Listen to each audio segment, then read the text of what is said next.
Hello, lovely people. So I'm excited about today. My good friend Chance Hammock has strong feelings about state flags. That's not normally something that you hear people say, like, I really want to talk about state flags, but this is one that I'm pretty excited about. So Chance talked to me for, a good 40 minutes about flags, and in particular, the Utah state flag. There's a bit of a tortured connection to civility, but mostly this is just kind of a cool topic with a friend of mine, and we had a really fun talking about it. So take a listen. I hope you enjoy it. The tortured connection, by the way, I feel like I should mention real quick is it's amazing how much feelings we can have. How do I say this? How much we can get in our feelings, I guess, about things that are just, pieces of cloth or a few words strung together. But when somebody said, hey, the Utah state flag could be improved, I got rather offended. Like, how dare you talk about my beautiful Utah state flag?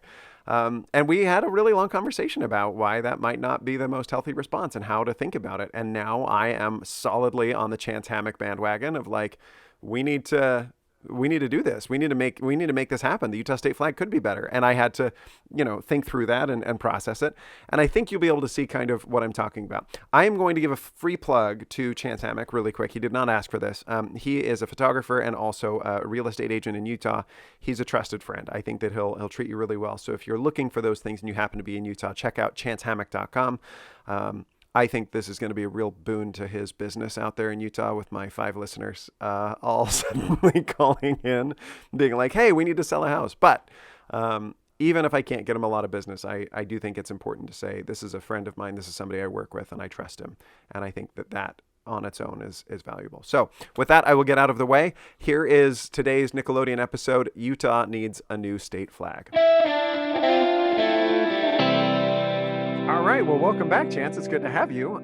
So tell me a little bit about why you're excited to be on here, first of all, and then I'll tell you, I'll tell the vast audience of my 5 listeners, I'll tell them all about how we met and all of that good stuff. Well, I'm just excited to talk about flags and more specifically the Utah state flag and my journey and getting it updated.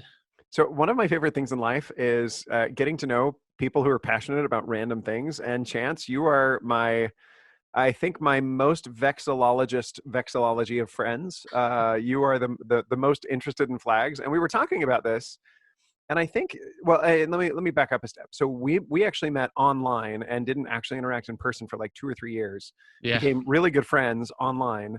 It's kind of a funny story. And then one day we were talking, and you just mentioned, the Utah state flag needs to change. And if you don't mind, I'm going to get on my little soapbox for a second about it's your podcast. Go for it. not about the Utah state flag, but actually about like, I want to do some like armchair tribal psychiatry here and let everybody know the behavioral psychology involved. Like when you have a tribal symbol of any kind, you get like really protective of it, even if it's like something that's not a huge deal. And I want to be clear, like, sorry, let me see if I can turn off the sound. There we go. Even though I recognize that it's all kind of tribal psychology, it still was like, how dare you? How dare you insult something that I love and that is close to my heart? Don't touch my Utah flag.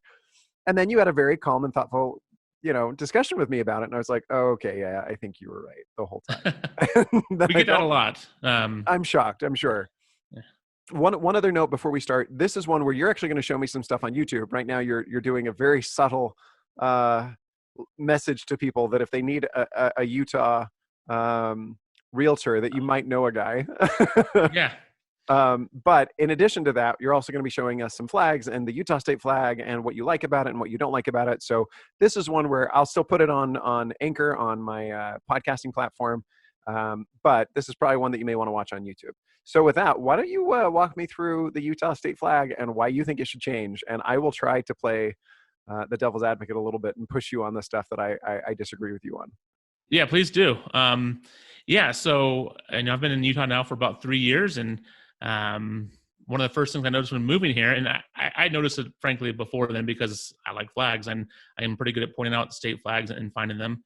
But when driving to Utah, we stopped at 4 corners, my family and I, and when you're there, you see 4 flags and of Colorado, New Mexico, Arizona, and Utah. And I'll get to those here in a minute, but that was my first time seeing the state flag as a new resident of Utah. And I'm like, you know what? I've got to get that thing changed. But let's talk about why here real quick.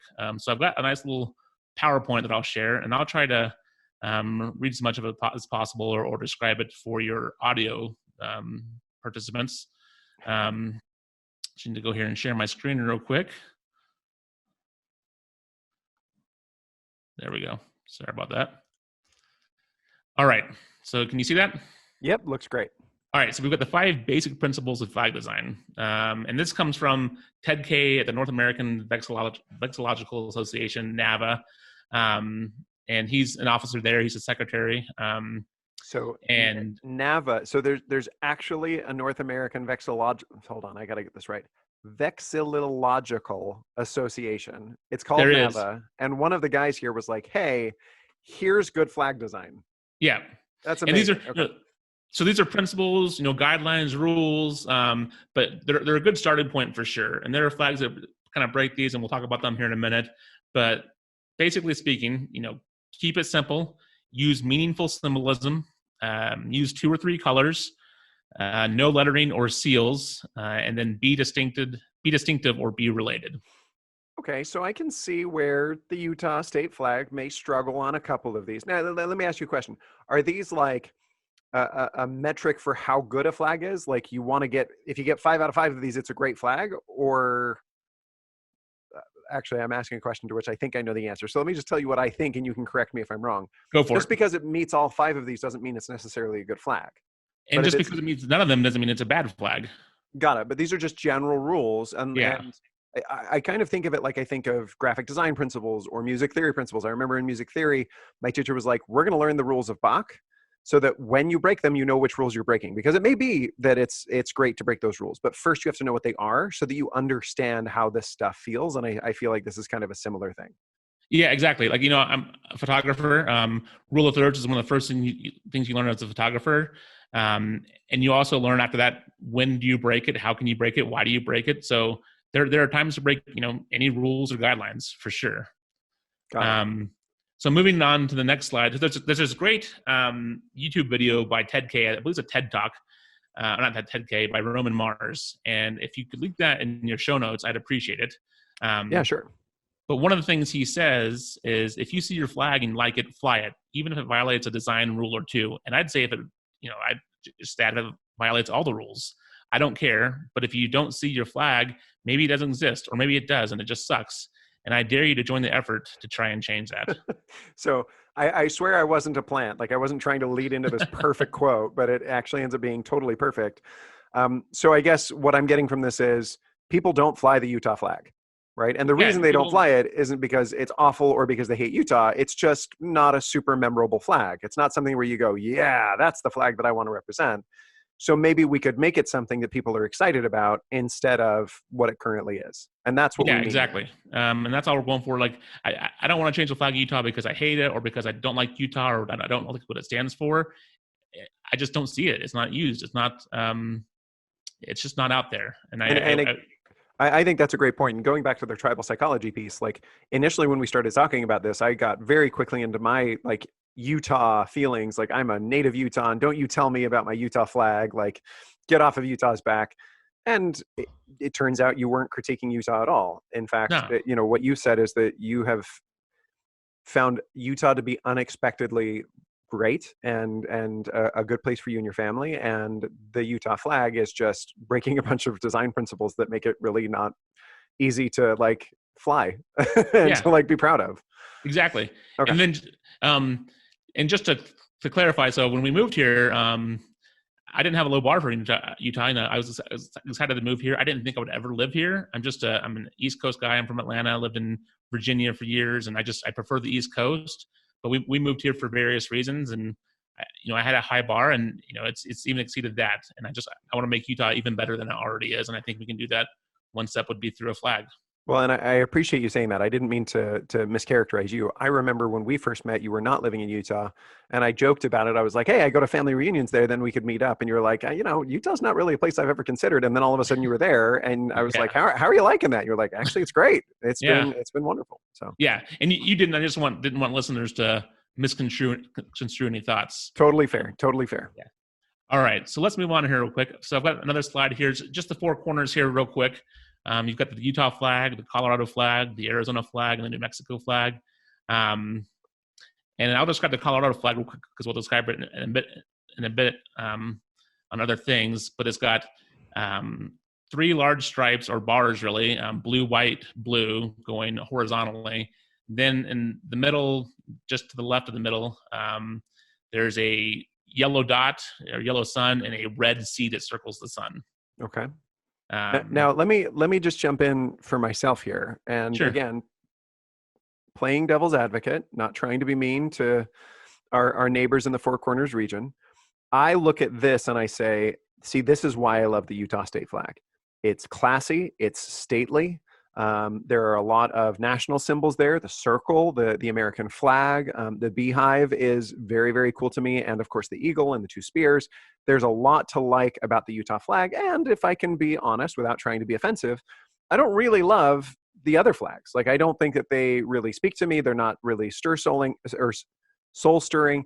So before we dive into this, you're not saying necessarily that you have to like the other flags or anything else. You're just saying there might be some ways to improve this. So Ben, are you a Coloradan by chance? No, I'm not. Then they don't care if you like their flag. That's a fair point. Okay. That's a bit pointed, but Coloradans love their flag. And we're going to go to another slide here real quick. And so I was in the Chick-fil-A parking lot. You'll often find me at Chick-fil-A. And as I got out of my car, I saw, and this is right after I came from a committee hearing where we showed the Colorado flag to a Utah legislature committee, and they, I don't like that flag. And the point is, it doesn't matter what we think about that. And I see this on the car. It's a Subaru car, and in the Subaru logo is the like a silhouette or a representation of the Colorado flag, and it has a Utah plates, but I know that person is from Colorado. Interesting. So it doesn't matter what I think because the Coloradans all love their flag, and you don't see the Utah state flag on the back of a truck. You don't see the Utah state flag anywhere because where you see it is at the Capitol building, and that's about it. Yeah, and just to be fair to the flag, I will occasionally see people flying the flag like in their on a flagpole in their yard, but they're few and far between. I've spent some time in Texas, and I'd say in the neighborhood, like at least a tenth of homes there, and I'm probably hedging. There's a representation of the Utah flag, or the Texas flag, either on a flagpole or this wood art that's in their yard, or you see some representation of the Texas flag all over neighborhoods in Texas. Interesting. Okay. So and I just don't see that here in Utah. It's a legitimate symbol of, like, people actually care about it. They think it's an important thing. They're willing to fly it, that kind of stuff. Yeah. The flag display, whatever, tattoo, you see the Texas flag literally on just about everything. Interesting. Okay. All right, and then I've got another thing here, just some more Colorado flag apparel that I haven't seen similarly to Utah state flag. I'll let you describe what I'm showing here for your listeners. All right, so this is absolutely amazing. The first one is legitimately genius. So they've taken the C with the sun in the middle design from the flag, and they've made it into a Millennium Falcon, or Falcon, depending on how you're saying it that day of the week. And so it's basically a mashup of Star Wars and Colorado, which is legitimately pretty awesome. That's pretty cool. Like, I would wear something like that, except you can't because there's nothing similar to the state of Utah flag. In the middle is just a Colorado state flag hoodie, but it looks classy. Like, I would not even recognize it. I would just think it was kind of an abstract art design until it's here and now. And the same and then the last, so there are three images. The first one is the Star Wars mashup. The second one is a hoodie. The third one is a baseball cap. And again, I see caps like this all the time from other states. I cannot think of a single baseball cap with a Utah symbol that I think I've ever seen. The closest I can come to is either University of Utah or BYU or one of the big schools in the area. Yeah. And, I love college sports. College football is great, but it can bring out the worst of us. I've been wearing a University of Georgia hat, and you'll get smack talk. It's usually good fun in nature and stuff, but it's still not the best of us. But when I see somebody wearing a state flag, I'm like, oh, that's an awesome flag or awesome hat or whatever. I just remark on it because I like good flags. Well, and it's interesting too, because the University of Utah and BYU also have other implications, particularly about religion and lots of other stuff. And instead of being like I don't know, for lack of a better word, instead of being inclusive, people starting to make assumptions about who that person is. Like I'm trying to think of something where that I could wear to say, I'm from Utah and I like that. And I'm advertising that. And there's not really anything that I can do that with, not in a way that's kind of across the board like that. So that's really interesting. Okay. Yeah, I was thinking about this in preparation for your podcast. There are things that you can wear. Maybe a shirt with an arch on it, but maybe you're not an outdoorsy guy, or That, you know me well. I'm neither. Well, I actually like the outdoors. I don't get out as often as I'd like to, but I am really not into college sports. And so like the rivalry just irritates me. And most of the time when I see like Utah-based stuff, like University of Utah, BYU, it's mostly sports stuff. And I'm really not a fan of college sports. And so because of that, I'm kind of left high and dry anyway. And I would love to be able to advertise. Like, I think Utah's cool. It's a cool Yeah, state. I like it. I'm a fan. And there's no real easy way to do that. I completely agree. That's why we're working on this. All right, cool. All right, and then the next slide. So Maryland. You got me right where it counts. So I'm currently, for my listeners who might not know, since all of you are my like close friends, I'm currently living in Maryland, even though I'm from Utah. And what we're looking at here is a state of Maryland bow tie, which is absolutely amazing. It looks like a bumper sticker in the middle of a crab, and then Maryland state socks. And that's just epic. Okay. It is epic. I mean, so this crab icon, it's a crab silhouette with the Maryland flag kind of emblazoned on it. I see that a couple times, not a couple times a week, a couple times a month. I'll see something like that here in Utah. There are a lot of Marylanders, surprisingly, in Utah, actually. And every time I see the crab with the Maryland flag on it, I'm like, oh, I wish we had that flag. It's just so great. And so going back to the original rules we discussed, Maryland's flag, violates a few of them. It's got 4 colors, so more than the 2 or 3. It's a very busy flag. A child couldn't draw it from memory. I certainly couldn't draw it. I'd get close, but I'm sure, a Maryland flag enthusiast would be like, that's not close enough. It's a very busy flag, but Marylanders love the flag. And they know what it is. It's recognizable. It's something that people fly. And it's funny because when I first came to Maryland, I said, so tell me about Maryland. Like, what are you famous for? And they're like, crab cakes. Yeah. And as a guy who doesn't like crab cakes, they're like, yeah, I don't really know what else they're, like crab cakes are our thing. You just need to repent. You need to be a better person. You need to get over yourself and go and get some crab cakes. And I was like, okay. And so this does not surprise me in the least. Okay. Yeah. I mean, the most important thing is Marylanders use their flag, and I love it. Make the crap out of it. And I could be wrong, but I feel like the Maryland state flag is almost a coat of arms or something like that. That's what it looks like to me. Whether it actually is or not, I don't know. I kind of want to look it up now. But you're correct. For Lord Baltimore. For Lord Baltimore, it feels that way. It has that kind of a feel and look where it's a coat of arms kind of a feel. Okay, interesting. Yeah.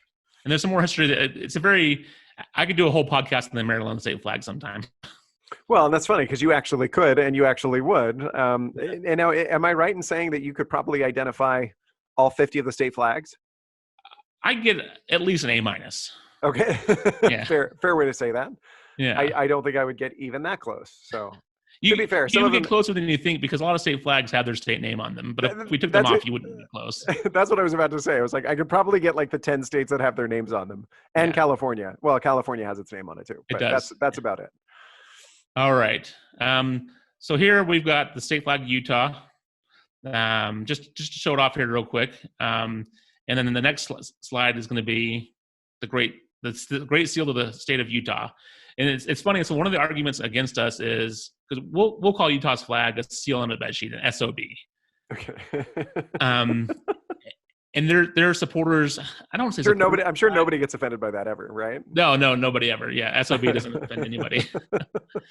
Interesting enough, my favorite SOB in the country is Wyoming, but it's because that's a seal and a buffalo.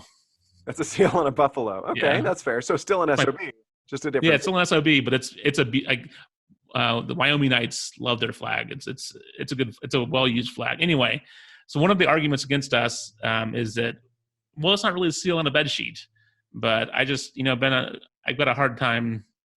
Sorry, I keep going back and forth. So that's a state flag. Mm-hmm.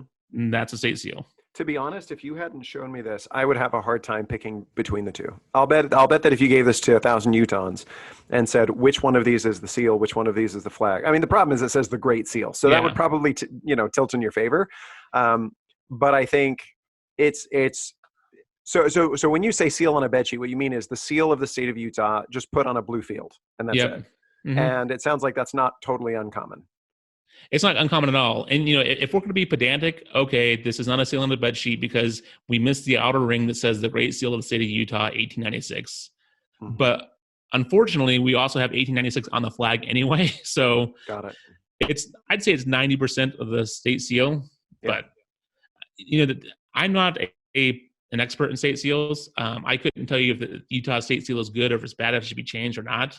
But I think it's a great seal. So with all those caveats, I am not looking to change the state seal of Utah. I think it should stay in place. It's a great seal. And we don't want to take any of that history away. We want to leave that history right where it is. And that's actually something that was really appealing to me because I was like, but it's so stately and regal and like cool looking and patriotic. And you were like, yeah, it's a great seal. It's just that a seal does not make for a good flag. Make it a seal and leave it as a seal. Do not make it as a flag. Yeah, exactly. Okay. All right. And then I'm going to do here a slide presentation I did. So it's if other flags followed Utah's model, and I've got the Lone Star, Texas's flag right here. So that's, great flag. I'm sure you're all familiar with it. I don't need to describe it. But if we decided to make it a seal on the bedsheet flag, that's what we got. So it's a blue. I use the same blue as for the field as Utah, and I just put the Texas state seal on there, and it's a light blue ring, like aqua blue, with a star and a couple of acorn leaves on one side, and I don't know what those dates on the other. They look like olives. I mean, what it looks Olives, like to me is the Roman crown, the grass crown, which is interesting because that's actually in the new logo for this podcast. But I can talk about that another time. But that's interesting. Okay, so the state. Yeah. So if you change it from the state flag of Texas, which everybody recognizes, which is very obvious, which is easy to fly, then you put a seal on a bedsheet. It's not quite so great. Yeah, exactly. Okay. Then I've got California flag. So California's flag breaks all the rules. It's got multiple colors. It's difficult to draw. It's got words on it. But Californians love their flag just as much as Texans. And the bear is looking at me creepy. I'm not gonna he's staring me down. He's like, you're gonna be lunch, man. So you're not saying that the California flag is the symbol of what we need to do with Utah. What you're saying is it breaks the rules too. But now let's look at what it would look like if it was a seal on a bedsheet. Yeah, and we can break all those. We can get that in a minute, but we can break all the rules and do a California type seal design, and that would be fine to me. But yeah, here's the California state flag. Now a seal on the bed sheet, which is again blue field, California state seal, a little bear cub on the seal with some kind of Roman soldier, I guess. I don't know the history of that flag at all. And there's definitely it's a teeny tiny little bear. It's like it doesn't even reach up to past the shins. Okay, sorry. Now I'm making fun of other state seals, and I feel bad. I don't mean it that way. I'm just looking at it. It would be an odd flag. It would be kind of strange. Although again, I think the California state flag is a little bit weird anyway. But okay, got it. Makes sense. All right. Next one, we've got the Stars and Stripes. Good old glory here. This is going to be hard. I see where this is going. A great seal, Ben. That's a fantastic seal. That's a beautiful seal. But I guess what you're saying is, but it's not a beautiful flag. It's too busy. There's words on it. It's hard to recognize. So leave the flag the way it is. Leave the seal the way it is. Keep the flag from being a state seal. Absolutely. Yep. And then that is a very regal. That is a very regal seal. It's a great seal. The eagle and the arrows and I got to go and look up all of the different things that it means and stuff again. Also, there are 13 arrows. There are 13 olives on the olive branch. There are 13 stars in the cloud there. Lucky number 13. Yeah, lucky number 13, especially for us. 13 stars and stripes on the shield there. Interesting, and there's no stars in the blue field on the shield. Right, only above the eagle and I don't even know what that is. It's a cloud. The cloud, yeah. Yeah. Interesting. With the rays of sun behind it, yeah. So, I like state seals. I look into their history and stuff. But I'm no expert, but that's a good seal in my opinion too.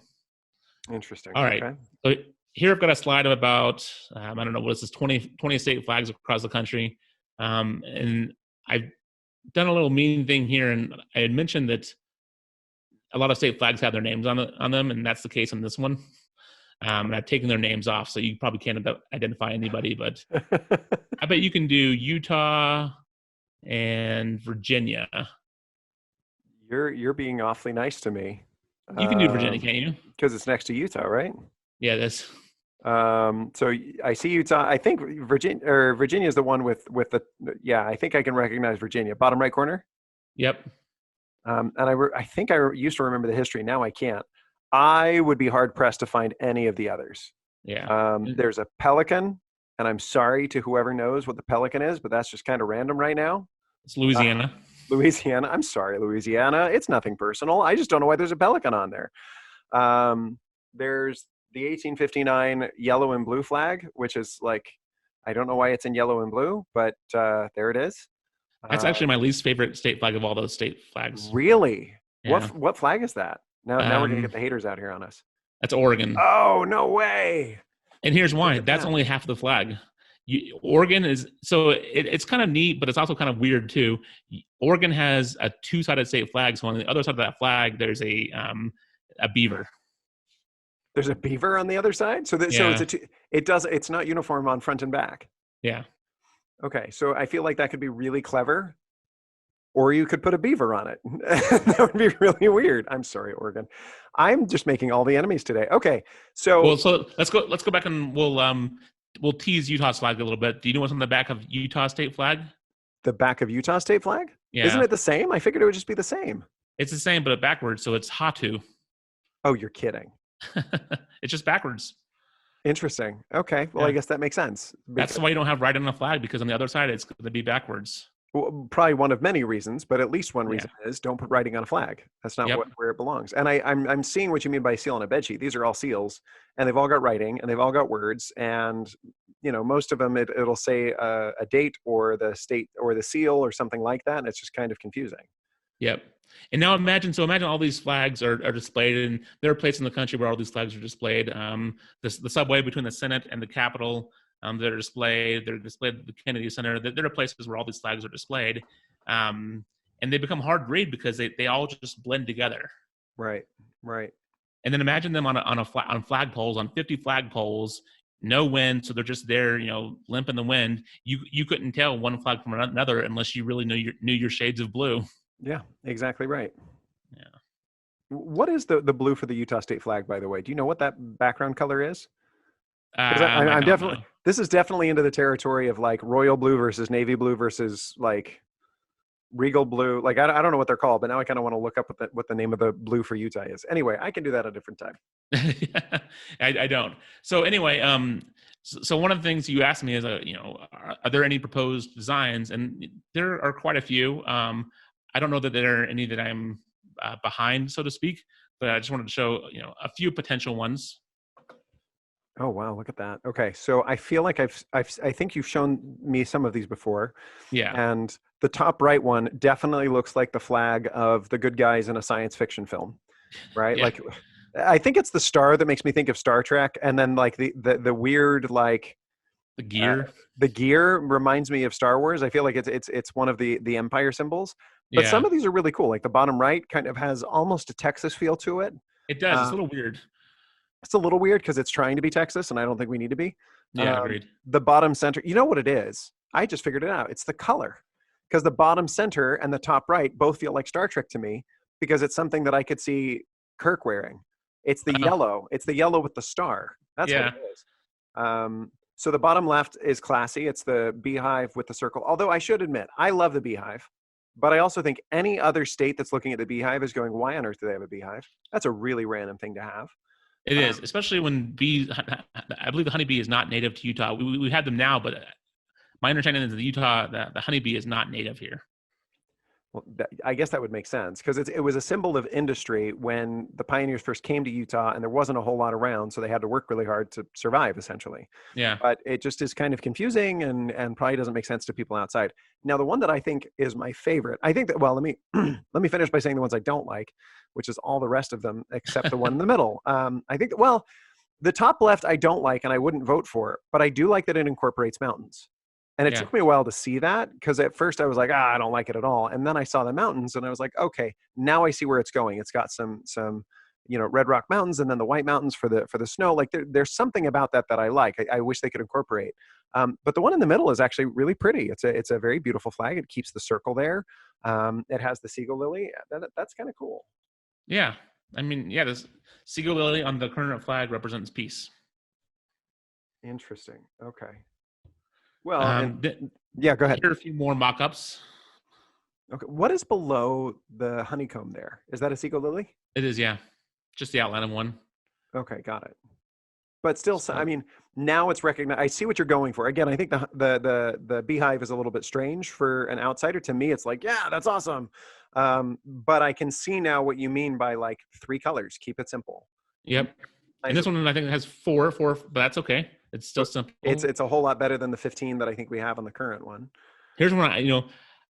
I like this one a lot. I don't know how much I like it, but I love how it looks on a hat and a shirt. Yeah, and I think it looks better on a hat and a shirt than it does on the flag. I agree, actually. But the funny thing is, the reason is because of the slant of the mountain. I like the symbolism of the mountain. It just looks like a frowny face to me. Like it looks like something slanting down. Oh, yeah. But I do like the fact that it incorporates mountains again. So that's kind of cool. Okay. Yeah. The seagull lily here. Again, on a hat, that looks fantastic. I think that one's classy. Like that's a classy design. And I want to be clear. So part of what I think I want to be really careful about, and you've mentioned this to me in the past, there was some controversy around the date 1847. Do you want to talk about that? And then I want to come back to the seagull lily real quick. Yeah. So last year when we first proposed our bill, there were kind of two, I don't want to call them competing bills, but bills with overlying interests and kind of opposing interests too. So we had our bill, which I'll talk about here in a moment, but there was also a bill to just go in and change the flag entirely. And there was a design there, and there was a beehive on it, and then 1847. And 1847 was the only characters on the flag. And in the committee hearing, that's where it got, heated is the wrong word, but maybe interesting is what I'll say. It got interesting because the question will come, well, why 1847? And the designer of the flag said, well, that's when the pioneers arrived. And they hit back, well, there were people here before then and after the pioneers. Well, why 1847? And the designer just stayed hard on, well, it's just an important date in Utah. And listening to the committee members, I was thinking this is exactly why we don't put writing on flags. Right. So, and just to give my quick take on this, I think 1847 can be a very important date for the state of Utah, and also maybe not the right thing to put on a flag. Yeah, and we had indigenous people here before us, and plenty of people came in after the pioneers. And sure, 1847 is important, but let's not. I don't think we need to stake our flag on that particular date. Right. Well, and a flag should be inclusive, right? I mean, exactly. Wherever you can be, and I think I will say I really like the seagull lily symbolism for a few reasons. First, I think it demonstrates the same thing as a beehive or a honeycomb. In that the pioneers had to survive on seagull lilies during some really hard times. It's ingenuity, it's discipline, it's sticking through hard times. But I also think that it symbolizes, if I understand right, it symbolizes peace, and I think that that's something that everybody could buy into. Whether it's part of the religious heritage or not, I think that can be bigger than just one specific slice of Utah. And to be clear, like Utah does have a religious heritage, and I think that that's okay. But doing something like this, where it's a little bit more inclusive, I think would be a really nice touch. I agree. Just here a few more designs. I'm going to speed through them just real quick because I know we've been on them for a while, but I'll leave these up just for a second for anybody who's watching so they can pause it. Do you want to remark on any of these? I mean, I've got some that I like and some that I like more than others. I feel like the gold in the center should only be there if, I don't know. It's interesting. I've never had strong opinions about flags until about 3 seconds ago. So basically, this is my social media. So basically, I should keep my mouth shut. But there are some of these that I really like that I think are really, really quite nice. Okay. One of the things I find interesting is, you mentioned the beehive and how that potentially is exclusive, and this incorporates a hexagon, which is, mimics a honeycomb. So I think it's a good way to have a hat tip to the beehive without being so overt. And I like the one with the mountains down on the bottom left. I don't know if I would do it that way, but I see what people are doing. Bottom left or bottom right? Well, both. Bottom left, it's a lot less subtle. But on the bottom right, that little squiggle, it looks kind of weird unless you understand that's representative of the mountain. So again, I like being able to play with the symbolism. I don't know which ones I would like and dislike, but I'm starting to get, I'm starting to understand what people are going for here. Yeah. And there's some more. It's interesting. So my understanding from this designer used the 4-point. So there are a few of these designs here, listeners, where there's a 4-pointed star, and that's to symbolize Utah's place as the crossroads of the West. Oh, interesting. Okay. I was going to say the 4-pointed star looks kind of weird. That's very Star Trek-y to me too. But yeah, now that I understand that it's a crossroads, that makes a little bit more sense. Yeah, I like it. Huh. So, and that's the end of my slideshow. Well, very cool. All right. So where are you in the I've got like 2 or 3 more questions, and then I will let you go. Where are you in the process right now? That's a good question. So I first started this by contacting, my state legislator happened to be my neighbor, and I just brought it up to him. This was about 2 years ago this summer. And last year, so in the 2019 legislative session, he ran a bill to form a state flag review commission.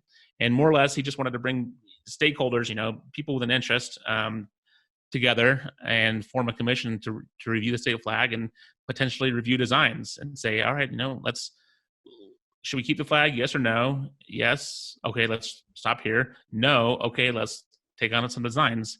And then they were charged with bringing their designs or their findings to the legislature following their meetings. Well, in 2019, we ran out of time. Utah has a very short legislative window. It's 45 days, and we just couldn't get through there. And then this year, we were working on some other things, and we just we got to a committee hearing, and the members were just a little too stuck on the current flag. Like somebody else, Yeah, yeah. So I think what we need to work on right now is just educating, because what I found is I'll come up to somebody like you. I remember my conversation with you. Hey, Ben, we need to change the flag. And you got very about something I bet you had not thought about too much in the past. And after a few conversations, you started to change your mind, and that happens so much. I'll talk to some native Utahns, 5th generation, new Utahns, and their first thought is, it's a flag. Why do we need to change it? And I'll do a much more concise version of this podcast and talk about what we could be, and they get excited. They're like, yeah.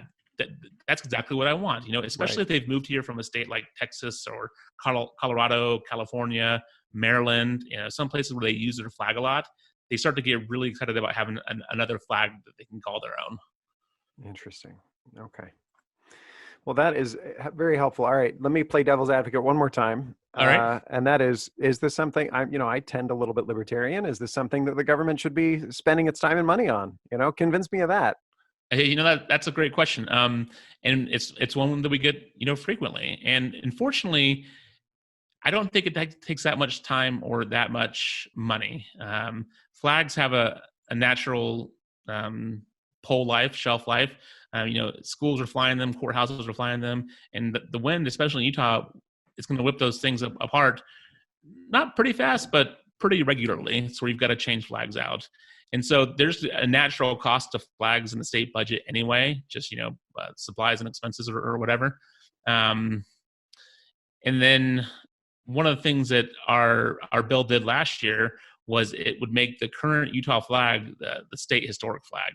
And so that in places where you fly the flag, you would fly it until such time as, it needed to be replaced. And then you could keep the historic flag flying if you'd like, or you could then update it to the new banner. So essentially you're grandfathering it in, so it doesn't cost anything to change except for the time in committee, and that's what legislators are being asked to do anyway. Yeah. So it's really just about the debate, and then after that, if people want to, and there's also the chance for merchandising, which I don't know how I feel about that, but it's certainly not going to cost money.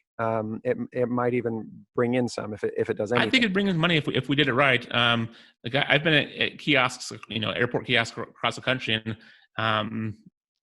and I'll see flag design on cups, hats, mugs, and I don't know if those are state run or Board of Tourism or what, but I'd hope the state's getting a little bit of money from that, just because it would certainly help. But one of the things I liked about making the current flag the historic flag is I thought it was a very elegant solution. Like we're not turning away our history. It's still going to be our a historic banner. And as far as I know, no other state has a historic flag. And I think that would just be like a really neat thing for Utah to have a historic. I mean, that's just me geeking out a little bit. I'm sure there are people who are like, well, why? But I just think it'd be neat. Like Utah has two flags, a historic one and the current one. That would be very cool. All right. Well, I appreciate that. All right.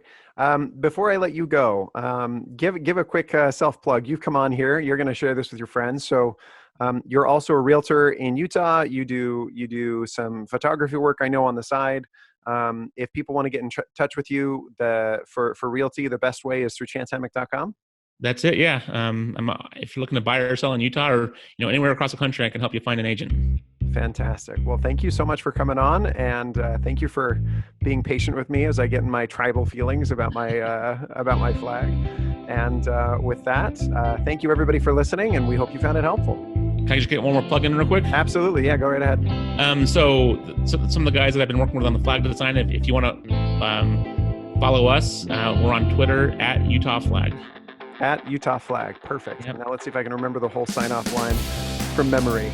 Radical Civility is written, produced, and poorly edited by Benjamin Piccini. The views in Radical Civility do not necessarily represent the views of my employer, my religion, myself, my family. I messed up. Or myself in the future when I'm older and wiser. All right. See you later, my friend. Bye, everybody. See ya.